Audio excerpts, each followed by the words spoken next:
Back on August 20th, I believe, a group called Meute had permits to hold an anti-illegal immigration rally and march in Quebec City. Being anti-illegal immigration, they must obviously be a bunch of racist Nazis, so Antifa showed up to protest. Violence broke out. It was a general shit show. I did a video about it. I'll try to link it here. More recently, it was brought to my attention by a new subscriber. Thank you for the sub and the heads up. That another Canadian put out a video of his own. And I got to give this guy kudos. He was there on the ground collecting his own raw footage. And not only is that far more than I've ever done. I'm a webcam warrior. I sit in my comfy chair and yell at the world from behind my computer. It's actually some of the best raw footage of the event that I've seen yet. He does go on to add his own commentary, and throughout the video, he espouses nonviolence. On that, he and I can agree. But there is a lot of other stuff with which I take issue. So, in the spirit of nonviolence, I'm going to respond to that video with my words and try not to pick a fight.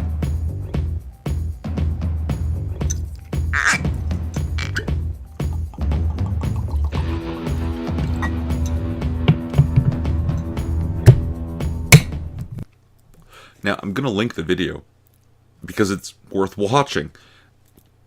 The raw footage alone makes it worth watching, but he actually gets a couple of interviews that are quite interesting. And just because I disagree with a lot of what the guy says, doesn't mean I can't appreciate a good video when I see one.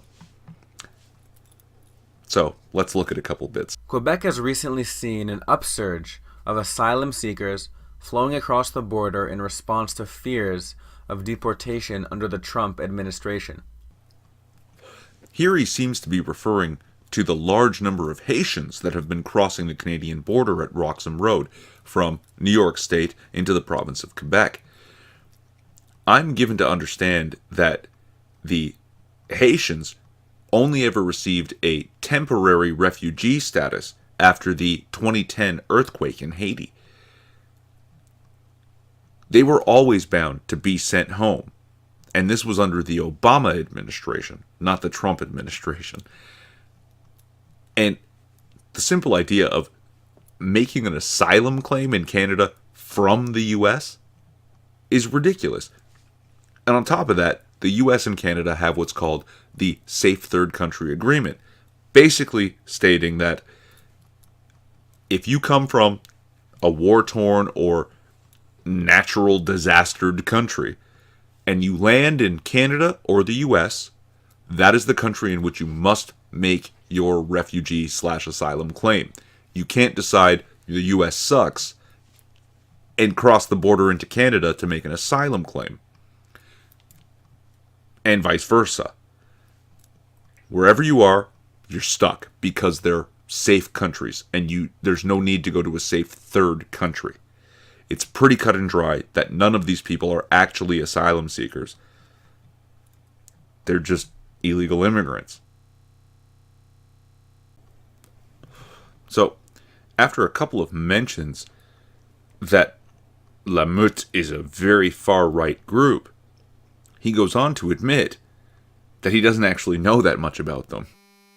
Personally, I have not spent any time around the group. I can't give a full and accurate overview of who exactly they attract. And to a degree that's actually understandable.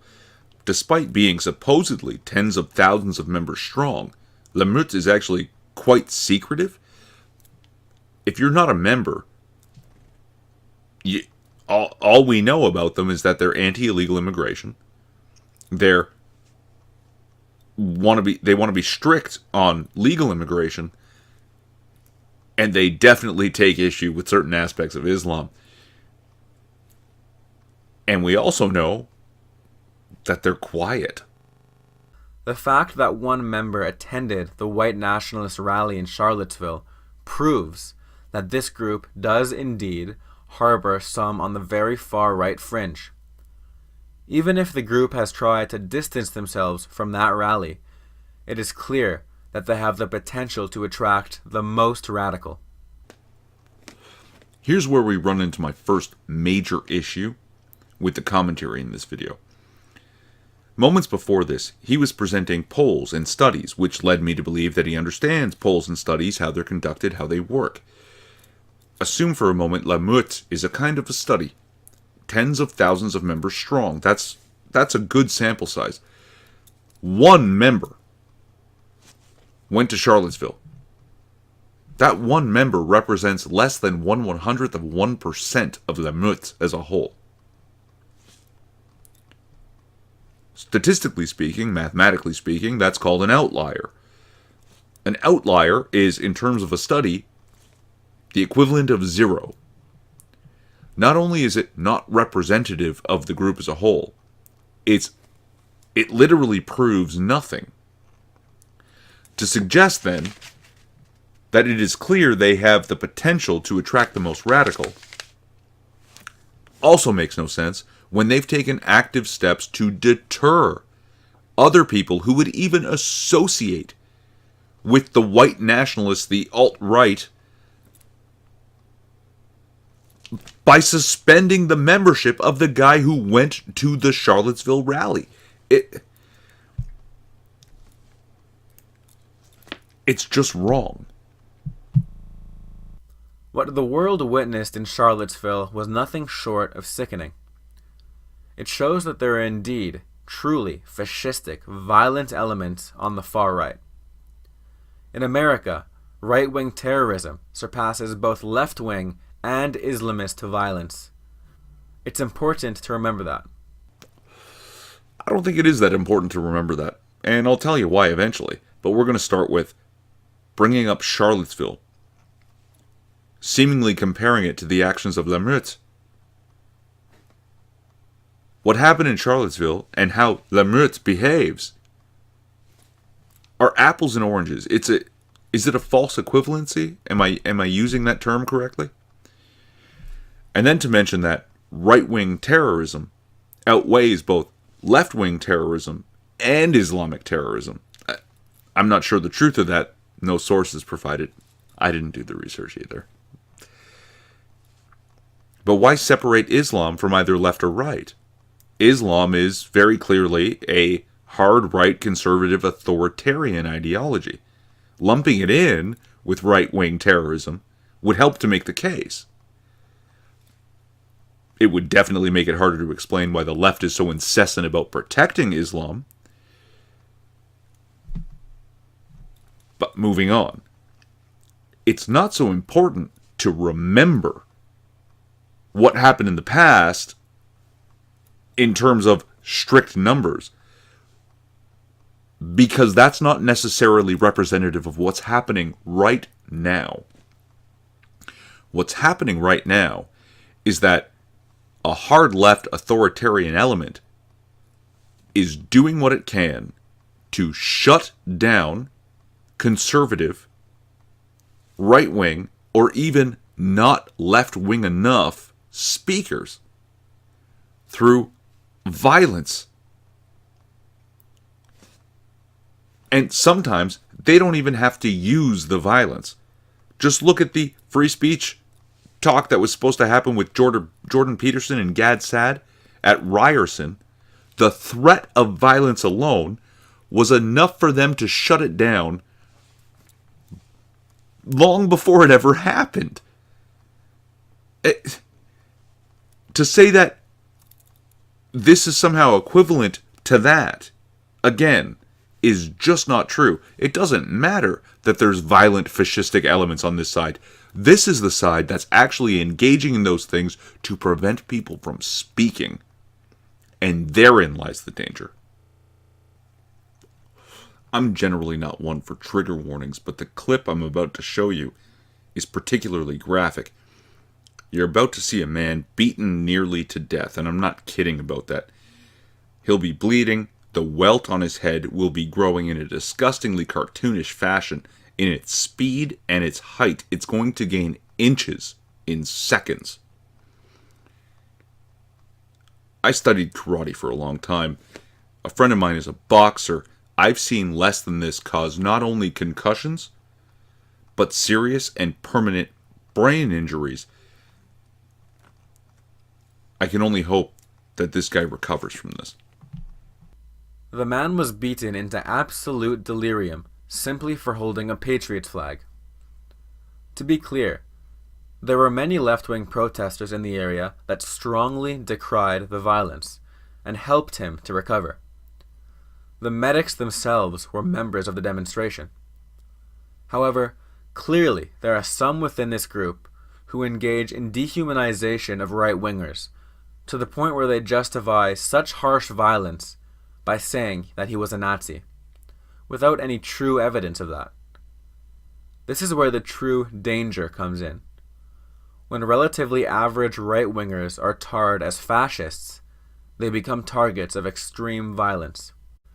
It is clear that there were some violent elements within the counter-demonstration, but a Quebec Antifa and Anti-Pegida Facebook group posted a status claiming that there was, quote, nothing intimidating or violent, and that the activists and civilians were in favor of peace.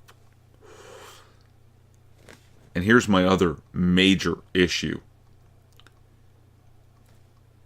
It doesn't matter that some of the Antifa protesters decried that violence. It doesn't matter that their Facebook post said nonviolence. It doesn't matter that an Antifa medic patched that guy up. If I said, killing kittens is bad and I'm against killing kittens while I continue to crack the necks of kittens, that just makes me a liar. And the people who decried that violence are liars, the Facebook post is a lie, and the medic is a fucking liar.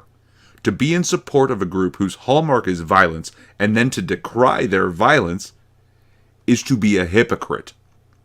Nothing more. Everywhere Antifa rears its ugly head, fires are started, properties destroyed, people are beaten near to death in the street, and police are assaulted. If the fucking police can be bothered to stick around, Berkeley, I'm looking at you.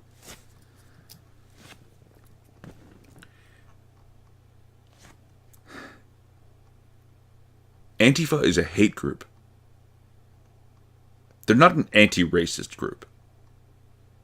They're a bunch of thugs who show up to hurt people for flying the wrong fucking flag.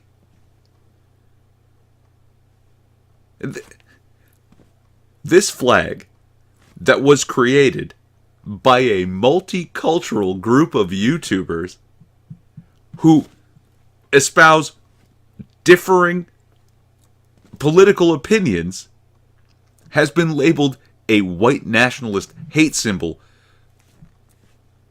by the Southern Poverty Law Center. If I were to fly this in public when Antifa was around, I'd be likely to catch a fucking beating. And my life would be at risk because I memed and they didn't like it.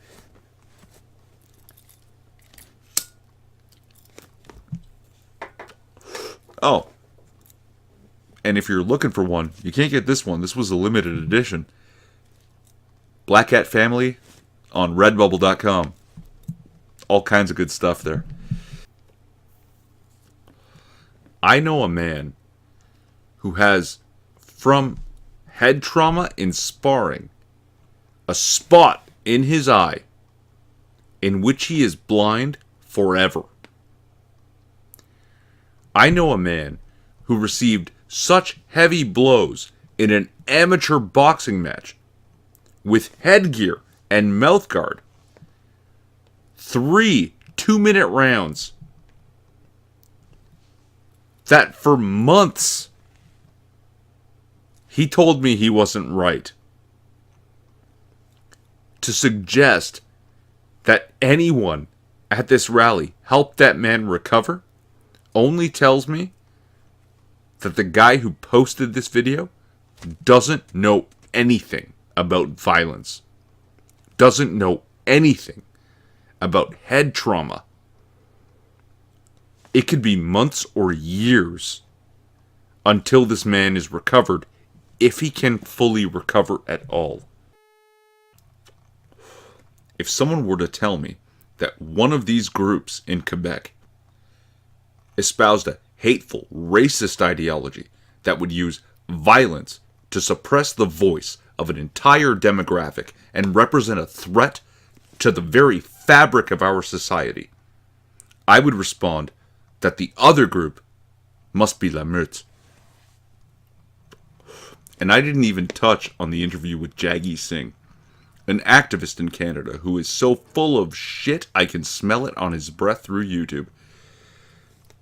I just put out a near 40-minute video on the concept of the diarrhea cannon, and I'm not ashamed to admit that I am neither equipped nor prepared to deal with that level of garbage.